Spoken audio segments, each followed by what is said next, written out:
حضرت اماں عائشہ رضی اللہ تعالیٰ عنہ فرماتی ہیں کہ ایک دن میں نے دیکھا کہ نبی پاک صلی اللہ علیہ وآلہ وسلم بہت زیادہ خوش ہیں اور نبی پاک جلدی میں کوئی چیز اٹھا کر جانے لگے تو حضرت عائشہ فرماتی ہیں کہ میں نے راستہ روک لیا اور کہا میں نے آج آپ کو جانے نہیں دینا۔ تو آپ صلی اللہ علیہ وآلہ وسلم نے فرمایا کہ عائشہ میرا کوئی انتظار کر رہا ہے۔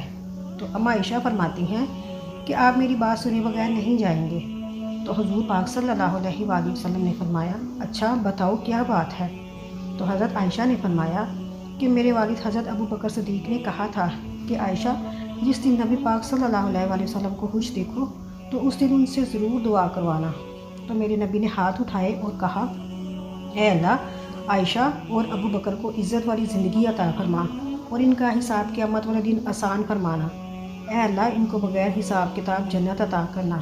حضور پاک صلی اللہ علیہ وآلہ وسلم نے جب یہ دعا کی